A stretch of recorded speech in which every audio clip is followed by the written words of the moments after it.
Hello guys, I Bhushan Gaikwad welcome you all in my YouTube channel. So आज हमको जो topic पढ़ना है वो अगेन ओरिजिन एंड इवोल्यूशन इस लेसन का नेक्स्ट टॉपिक है, that is the Urey's and Miller's experiment. So friends, ये जो एक्सपेरिमेंट किया गया था ये एक टीचर स्टूडेंट की जोड़ी ने किया था, जिसमें शामिल थे स्टैनली एल मिलर और उनके टीचर हैरोल्ड सी यूरे। ये एक्सपेरिमेंट 1953 में किया गया। ये उसी साल हुआ जिस साल डीएनए का मॉडल दिया गया बाय वाटसन एंड क्रिक। 1953 में ही वाटसन एंड क्रिक ने डीएनए का भी मॉडल दिया था, तो ये साल बड़ा इंपॉर्टेंट है, इसको याद रखना। सो इसमें हम देखते हैं कि ये जो एक्सपेरिमेंट था यूरेज एंड मिलर्स का एक्सपेरिमेंट, ये एक्सपेरिमेंट सपोर्ट करता था किस थ्योरी को, that is chemical evolution of life को। मतलब जब हमने केमिकल इवोल्यूशन ऑफ लाइफ पढ़ा या chemical evolution theory of life पढ़ा, तो इस थ्योरी में हमने देखा कि बहुत सारे केमिकल एक दूसरे के कांटेक्ट में आते गए, कॉन्स्टेंटली रिएक्ट करते गए for a long period of time, and then it was responsible for the development of first cell. ठीक है, तो ऐसे ही ये पूरा एक्सपेरिमेंट उसी चीज का एविडेंस देता है। मतलब इस एक्सपेरिमेंट में जो भी हुआ, उस एक्सपेरिमेंट के बाद ये प्रूफ होता है कि कहीं ना कहीं उस टाइम पे भी नॉन लिविंग थिंग्स यानी केमिकल्स के कंपोजिशन से ही एक लिविंग थिंग्स का फॉर्मेशन हुआ होगा। ठीक है, सो ये एक्सपेरिमेंट यूरे ने दिया था और मिलर ने दिया था इन 1953। दैट्स व्हाई इस एक्सपेरिमेंट को यूरेज एंड मिलर्स एक्सपेरिमेंट भी कहा जाता है, जो कि स्ट्रांगली एविडेंस प्रोवाइड करता है for the chemical evolution theory of ओपेरिंगे।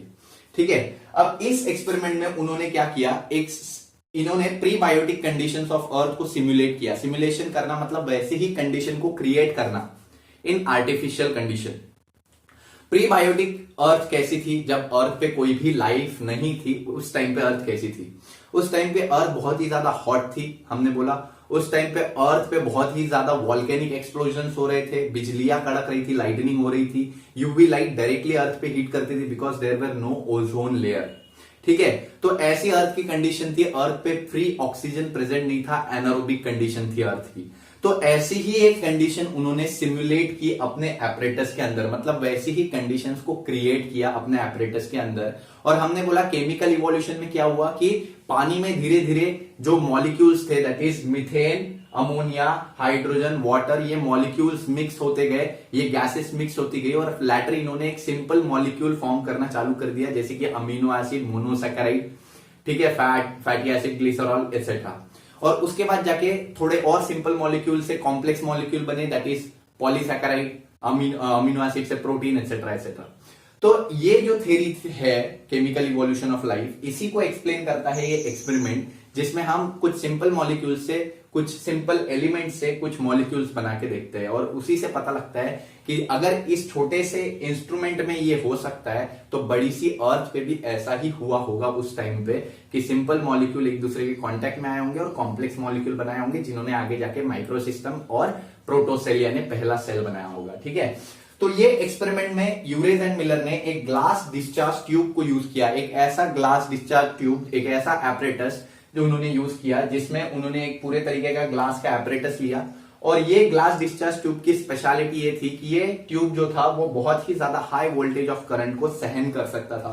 Otherwise इतने ज्यादा वोल्टेज या करंट या टेम्परेचर के कारण बहुत बार क्या होता है, ग्लास जो है वो ब्रेक हो जाता है। तो ये ग्लास जो था वो बेसिकली बहुत ही ज्यादा टेम्परेचर, बहुत ही ज्यादा हीट को भी ये क्या कर सकता था, सहन कर सकता था।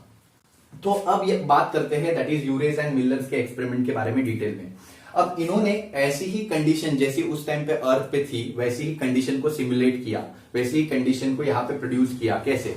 तो उन्होंने सबसे पहले वाटर ऐड किया, जैसे कि उस टाइम पे प्रेजेंट था, बट वो वाटर स्टीम के फॉर्म में था। तो यहाँ पे उन्होंने एक बर्नर लगा दिया नीचे, जिसके कारण वाटर जो है वो स्टीम फॉर्म में होता था। ठीक है, उसके बाद उन्होंने वो वाटर को स्टीम फॉर्म में ऐड तो कर दिया। अब उस टाइम पे गैसेस भी थे, जैसे कि मीथेन प्रेजेंट था, अमोनिया प्रेजेंट था, H2S प्रेजेंट था। तो ये गैसेस भी यहाँ पे इन्होंने ऐड कर दिए इन द रेशियो ऑफ 1:2:2 के।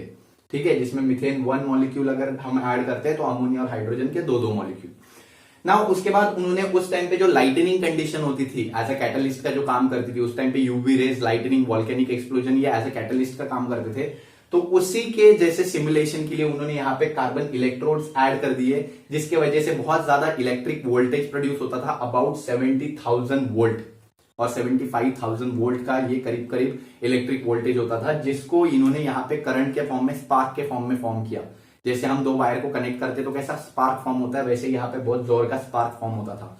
तो उन्होंने एज अ कैटलिस्ट वर्क करना चालू किया, जिसकी वजह से गैसेस एक दूसरे के साथ रिएक्ट होती थी और फाइनली वो गैसेस आगे बढ़ती थी और ये कंडेंसेशन यूनिट था जो उन गैसेस को ठंडा करता था। देखो यहाँ से पानी अंदर आ रहा है और यहाँ से बाहर जा रहा है, मतलब रेगुलरली वाटर आते जाता था, बाहर जाते जाते, जैसे कूलर का काम होता है हमारे घर में, वैसे ही ये इस हवा को, ये पाइप के अंदर जो भी गैसेस थी हाई टेम्परेचर की, उसको ये क्या करता था, लो टेम्परेचर में कन्वर्ट करता था, यानी कि गैसेस को वाटर में कन्वर्ट करता था। फाइनली ये पूरा वाटर एक यू शेप ट्यूब में कलेक्ट होता था, यू शेप ट्यूब में, ठीक है, और यहां से इस वाटर को कलेक्ट किया जाता था फॉर सैंपल एनालाइजिंग। अब ये पूरा एक्सपेरिमेंट उन्होंने तैयार किया। इसके पहले, अब ये एक्सपेरिमेंट तैयार करने से पहले सबसे बड़ी जरूरत क्या थी कि क्योंकि इसमें हमें सिंपल मॉलिक्यूल को स्टडी करना है या लिविंग ऑर्गेनिज्म कैसे फॉर्म हुए होंगे फ्रॉम नॉन लिविंग थिंग, ये स्टडी करना है। तो सबसे पहले इस पूरे इंस्ट्रूमेंट को स्टरलाइज इवैक्यूएट करना जरूरी था। इसमें से सारी एयर को निकाल दिया गया, इसको स्टरलाइज किया गया with the help of vacuum pump. Sterilise किया गया, सारी एयर को निकाल दिया गया, इवैक्यूएट किया गया, मतलब इसके अंदर अब कोई भी माइक्रो ऑर्गेनिज्म नहीं था, इसमें कोई भी अमीनो एसिड के स्ट्रेसेस नहीं थे, कोई भी कार्बन के मतलब कोई भी यहाँ पे ऑर्गेनिक कंपाउंड के स्ट्रेसेस नहीं थे। मतलब जितनी भी चीजें लिविंग थिंग को प्रोड्यूस करने के लिए चाहिए वो इसके अंदर नहीं है।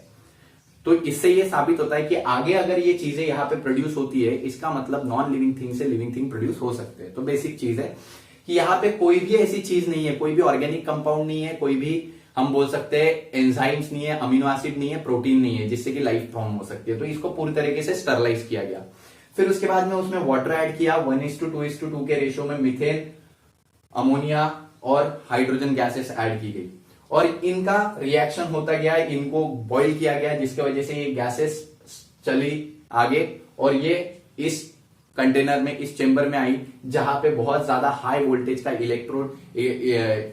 इलेक्ट्रिक स्पार्क डेवलप हो रहा था।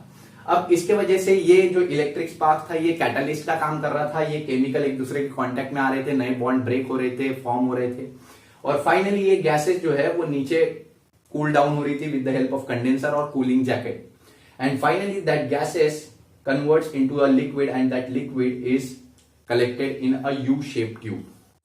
ठीक है, अब ये चलते रहा कई दिनों तक, ये गैसेस वो ऐड करते रहे, कई दिनों तक ये प्रोसेस जो है वो चलते रहा और फाइनली कुछ दिनों के बाद, 10, 11, 15, 20 दिनों के बाद, जब उन्होंने इस सैंपल को एनालाइज करना चालू किया, इस सैंपल को स्टडी करना चालू किया, तो इस सैंपल में उन्हें बहुत सारे ऑर्गेनिक कंपाउंड्स मिले, जैसे कि urea, lactic acid, amino acid.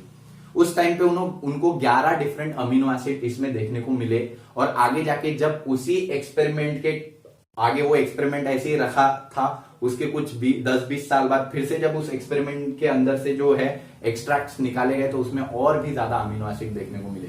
तो बेसिक तरीके से यहाँ पे हमने देखा कि पहले कोई भी अमीनो एसिड, कोई भी ऑर्गेनिक कंपाउंड इसके अंदर नहीं था, सिर्फ कुछ गैसेस थी और आगे जाके ये पूरे प्रोसेस के वजह से यहाँ पे अमीनो एसिड्स देखने को मिले, यूरिया देखने को मिला, लैक्टिक एसिड देखने को मिला। मतलब अगर इस छोटे से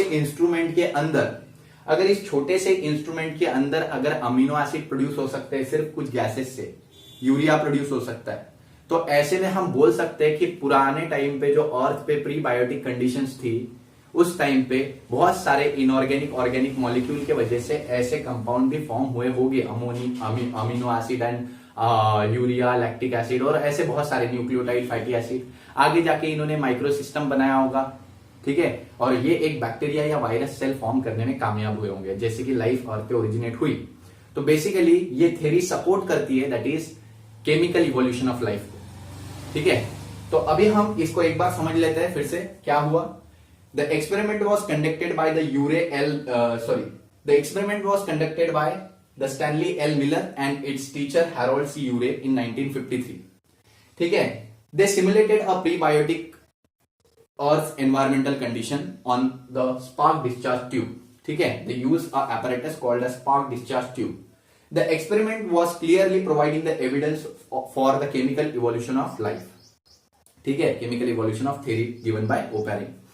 Finally, they conducted an experiment in such a manner that they have made the glass discharge tube in which they were having a chamber in which they have entered a water.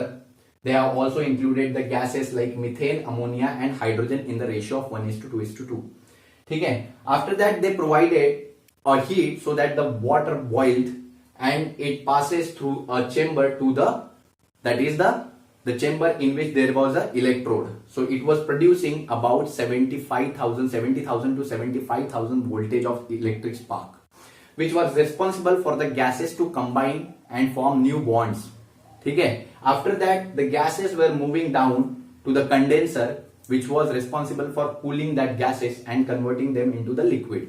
The liquid was collected into the U-shaped tube.